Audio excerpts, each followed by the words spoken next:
Hello everybody, here we are today taking a look at the Florida Panthers and whether or not they're going to win the President's Trophy again. So before we get into that, please make sure to subscribe if you're new to me or hockey, whatever the case may be. That being said, let's get on into it.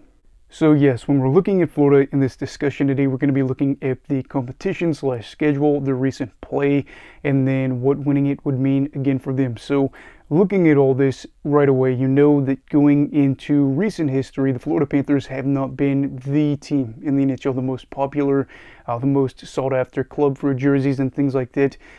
They have at times been a laughingstock, and I hate to say that, and I don't really think that that's fair to them. But at the same time, too, the fan base isn't massive like an Original Six franchise, so you catch a lot of flack for that. And then on top of that as well, there's been a long stretch of time where the Panthers weren't a playoff team or an expected playoff team, garnering some of that negative attention that people were piling onto them because some people don't believe hockey belongs in the South. That's ridiculous. But the Panthers have been able to battle through all that as a franchise and have now gone from being one of the laughingstocks of the league, if you will, to being talk of the league, as they are now in a situation where in the past few seasons, things have really turned around. 2 seasons ago, they won the President's Trophy for first time in franchise history, and then they followed it up with a Stanley Cup final run, which was just the second occasion that they had made it there. And now here they are again, looking like a side that will not only make the playoffs, but very well could win the President's Trophy yet again for the second time in 3 seasons, which prompts us to talk about this a little bit further. So now we get to talk about the competition they're going to be facing in the remaining schedule and things like that. And I think that this is really where we get to discuss where the Panthers are at the moment, because of the fact that they are first overall in league standings. That is a good thing. However, there are some teams that are right there within striking distance that are going to be competing with them. I think a team that really sticks out right now is the New York Rangers. The Rangers are in this spot thanks to, in large part, a recent 10-game win streak, which kind of set them up nice for the discussion of whether or not they'll win the President's Trophy. And they have just been a team that's been, good in recent seasons. On top of that, too, you look at a team that is pretty motivated after a 2022 Eastern Conference Final run. They know they're good. Now, on the bright side for Florida, they are 9-1-0 in their past 10 and have won 4 in a row. So you kind of see a situation where you can say, well, both sides have been winning lately and they are going to be competing, and I absolutely love that. Now, I will say one thing I don't love for the Panthers. In the remaining stretch of the season, they have the 6th hardest remaining strength of schedule, basically meaning that their path isn't easy. But I see a lot of opportunities here that I'm very excited about. Florida possibly being able to get up there and meet and greet and then beat the challenges in front of them. And now we get to talk about some of these opportunities that they're going to be faced with that are tough tests, and 2 of those are against the team I just mentioned, the New York Rangers. The Blue Shirts play the Panthers in 2 occasions, one of those being tonight. And I would ask that you watch that game if you're able to, because of the implications we'll see not only for their divisions, but also for the conference and the league standings, which this could very well be an opportunity for both sides to put the other one a little bit further away and then also help themselves out in terms of what they're trying to do, which is win the President's Trophy.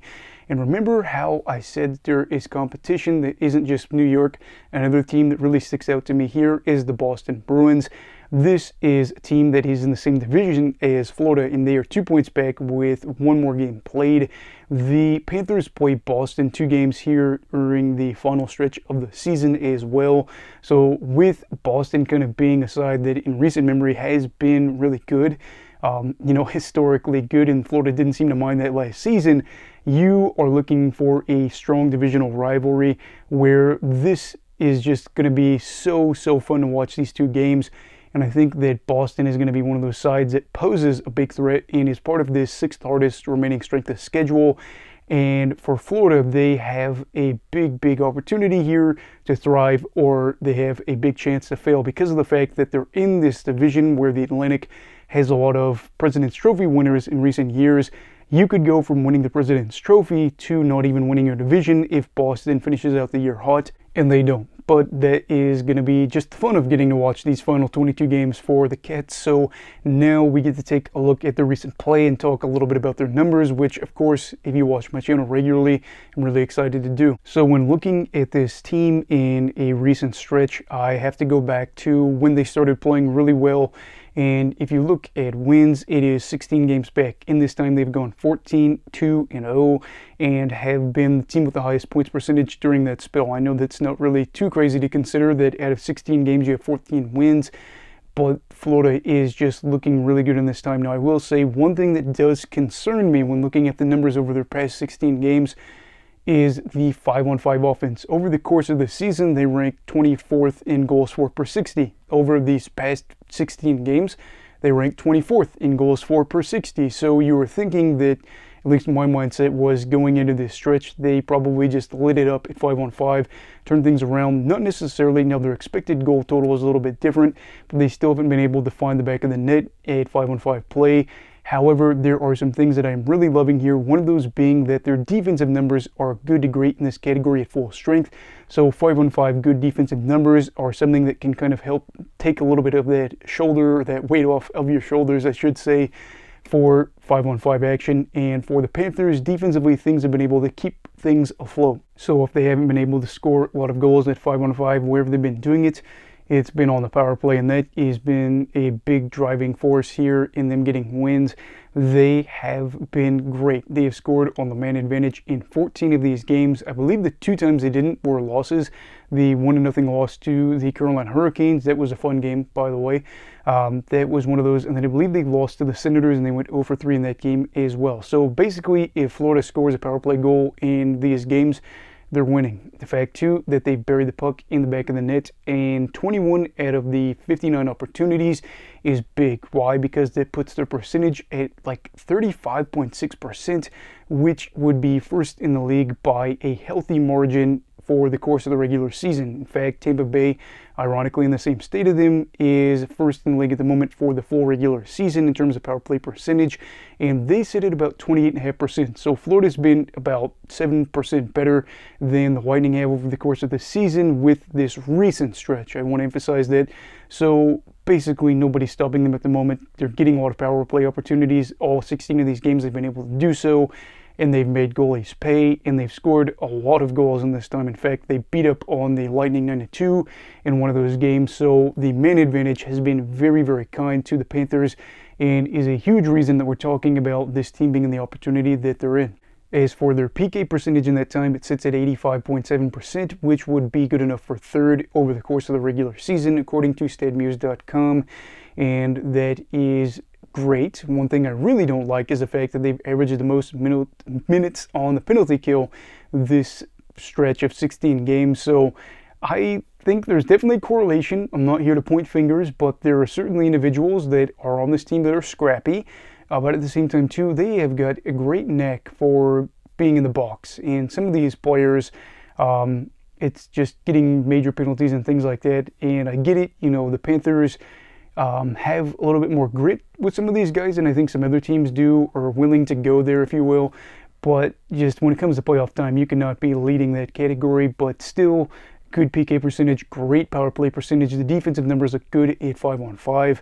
Offensively, you'd want to see things improve, but if these numbers hold for the playoffs at the rates that they have been, you'd have to feel pretty good about the team winning the President's Trophy and then possibly doing something come playoff time. So bear with me before I say whether or not I think the Panthers will win the President's Trophy. We get to talk now about what it would mean if they did. So I can't say that it's going to just change everything for them, considering that they had just won it 2 years ago. However, I will say that this would have a very big impact for them because of the fact we talk about multiple times on this channel, and it's just a very well-known thing. If you follow sports relatively regularly, especially in the U.S., Florida is a very, very flooded market with teams, and it's just very hard to get a fan base to stay totally focused on you. I've heard the term fair weather fans. I don't really want to say that. I just think that you have a city, or state, mind you, that is filled with a lot of opportunities. You can do a lot of things. You can go to a lot of events that aren't even sports related. Year-round, the weather is pretty good besides the hurricanes, and you just have to be good in order to draw people's attention that are more on the fringe. I think every fan base has those dedicated fans for whatever sport it is, but there's just a lot going on. Add that too, that from what I know, I don't know a whole lot about soccer, but I'm pretty sure Messi is playing for Miami for MLS stuff. That's gotta be just a pain if you're trying to kind of create an opportunity for yourself to be in a bigger market or just be getting a bigger share of the market. So winning this wouldn't outright make everything perfect, but it would set the standard again for what we've been seeing in recent years, where the Panthers have gone from being a team people have made fun of to saying, wow, people are more interested. The attendance seems to be higher, especially for playoff games. The atmosphere seems great. And this is going to bring in maybe more of the casuals that say, hey, I like the fact they're playing well. I like the fact that they're an exciting team to watch. This isn't a team that's winning by playing boring hockey. They play exciting hockey where they're able to score a lot of goals, and they've got players like Sam Reinhart, Matthew Tkachuk, Barkov as well, just multiple guys that are fun to watch, and names that aren't even them that I would say you should go out there and watch them play. And again, I think with them having some guys that are chippy on the roster, it makes it a little bit more fun. So what it would mean for them is obviously a lot, but again, too, you have to remember this isn't going to be something that suddenly makes them the most popular team in the league, let alone the world. Now, do I think that they're going to go out there and win the President's Trophy? I can't really give you a definitive answer. I'm going to say no, just because of the fact that there is so much action left. There's so many things that could go wrong. There's so many other teams that are within striking distance. Florida has been really good for basically since the later part of January. But are you going to be able to keep up the pace that you have been, where you have 14 wins in 16 games? I'm going to say they cool off just a little bit, and maybe they don't win it. At the end of the day, though, I think the big thing that we're seeing here is Florida is doing something where they're hanging significant banners, President's Trophy, division banners, and then, of course, the Stanley Cup final appearance banner, things like that. They mean something. This isn't a franchise that is now in a spot where they say, oh, we made the playoffs, so now we got to hang a banner for that. And again, this is where you see the golden era of the Panthers organization in terms of this stretch of play in the past 3 seasons. So we're going to see how it goes. They've had a lot of regular season success and now some postseason success to work with. So I'm excited to see what happens here. Who do you think will win the President's Trophy? And do you think it'll be the Florida Panthers? If so, why? And if not, tell me why. Let me know all this stuff down below in the comments. Also, please make sure to like this video if you enjoyed it. Subscribe if you're new. Everybody stay safe. Have a great night. And you love hockey, alright. Goodbye, Brigadiers and Brigadettes. This is your captain signing off. Have a great night.